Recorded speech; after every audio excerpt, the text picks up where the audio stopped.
Well, hi there. So in this video, we're going to introduce you to the different types of market structures, and then we're going to do a little bit of a deep dive into the first market structure called perfect competition. So let's get started.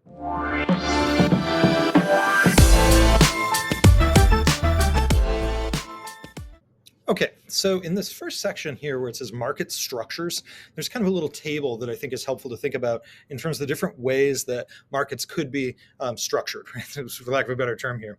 And when we say market structures, we're actually saying that kind of there are different types of supply and demand markets where people have transactions. And what we've learned so far is sometimes called the perfect competition model or the perfect competition market structure. It's one of the four. There are four different market structures that we're going to be looking at in this unit, and perfect competition is here under the no, products are not differentiated, and how many firms are there? A lot. And so kind of reading this table, I'd say, well, in perfect competition, the products are not differentiated, and that means that they're standardized or identical. But in other types of markets, for example, monopolistic competition or an oligopoly, the products might be differentiated, which means that the different producers are differentiating or making distinctions between the different types of products. So, for example, Coke versus Pepsi, they're two different versions of a similar product, right? A brown cola. Oligopolies, you might have multiple firms that are providing airline service to a given city. In monopolistic competition, you might have multiple types of restaurants. They don't all serve the same food. So that would be in terms of, yes, they're differentiated. Oligopolies will sometimes have not product differentiation, right? Sometimes oligopolies, and we'll get to what that means in a few minutes, what that usually means is that you've got some identical products that they actually produce, and sometimes oligopolies will produce differentiated products, is really all this is. And so how many firms are in an oligopoly? Well, there's few of them. And so we could just say, well, all the time when we've got, say, 2 to say 9 firms, right? If you're struggling for a number, 2 to 9 is usually going to be pretty oligopolistic. If there's only one firm, then obviously their product is not differentiated because they have a unique product, we would say. And so that's what we call a monopoly. So it's kind of different ways of thinking about the different market structures. If you have, for example, lots and lots of firms, right, that produce the product, but the product is differentiated rather than identical, you'd have monopolistic competition, which really just means that it's competitive, like perfect competition. It's got lots of competitors, but it's got some elements of monopoly in it. And we'll kind of come back to that particular market structure later. Now, it's really about, are they different or are they the same products? And then how many firms are there? And how many firms there are is really determined by something known as barriers to entry. And so if there are high barriers to entry, it means that it's hard to open a new company in that particular business or that particular sector. And there are four things that typically cause barriers. One would be if your company maybe has a patent or a copyright on a particular product, then a government regulation would mean that you are the only producer of that product. There are other circumstances where government regulations make the only producer of a given product. You might have, for example, permissions from a local government or a state that allows you to set up a utility company, and you're the only utility company that's allowed to, say, provide natural gas in a given area. So they have like a legal protection against having new natural gas companies spring up and start up and compete against them. Technological superiority sometimes emerges with certain firms where they've developed an innovative process, and that actually reduces kind of the number of competitors because they can kind of outcompete their other firms. Control of inputs or resources. If your firm owns all of the inputs to produce a given product, then by definition, you're going to be a monopoly in producing that product because you own all of the inputs. Another example of control of inputs or resources would be labor. In the current AI race, you have lots of companies that are hiring AI engineers, people who can code and create large language models. And there's control over inputs in that sense. If I could control the number of workers who know how to do AI and I keep them all working for my company, then I could have a monopoly and have fewer firms. The last would be economies of scale in production. In the last unit, we talked about economies of scale. It means that you have a lower average cost of producing. And so essentially in this one, it's similar to technological superiority. It just means that you can undercut your competitors because you produce at a lower cost.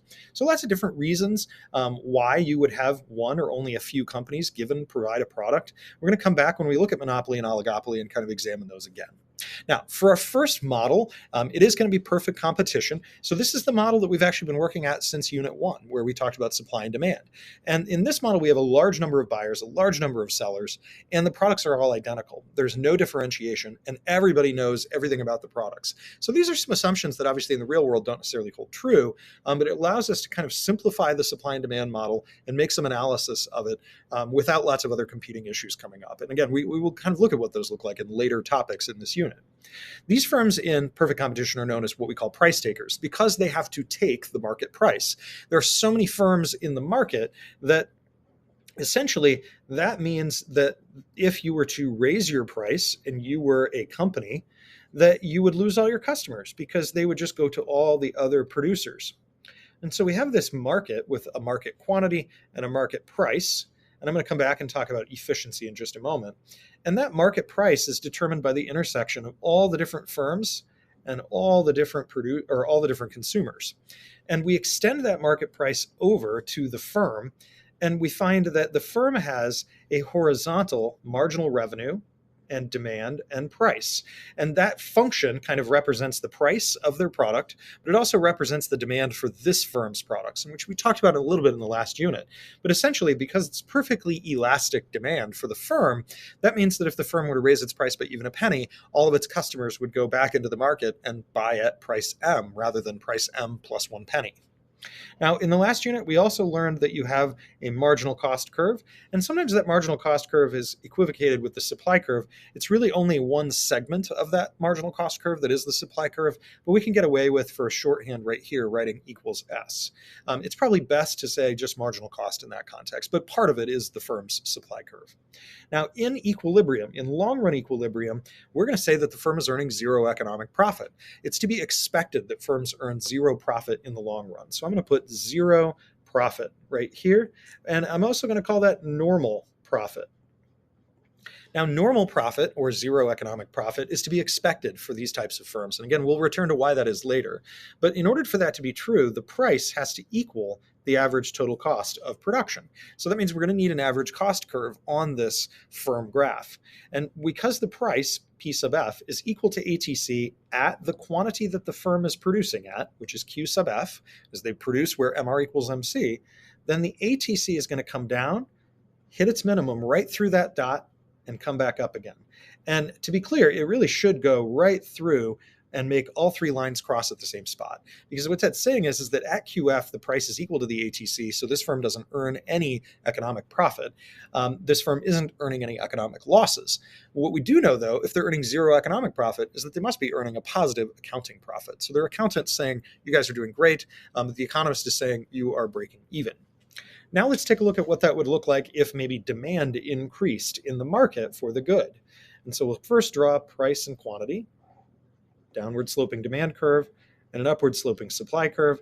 And again, I'm going to put the firm right next to it. And this is the convention, is we would put the market on the left and the firm on the right. And we do extend that price over so that it's clear to the grader that you understand that this firm is a price taker.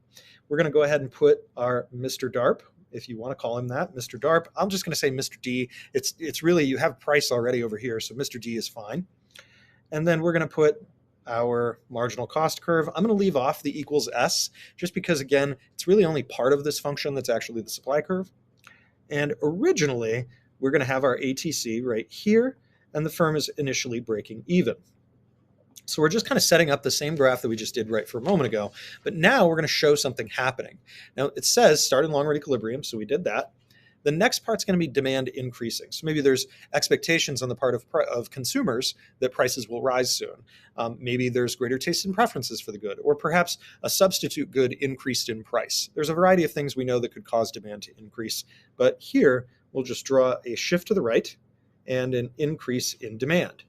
Now, that's going to cause in the market a larger quantity and a higher price, right? A higher price and a larger quantity. And the effect of that in our graph is going to be to push Mr. D up.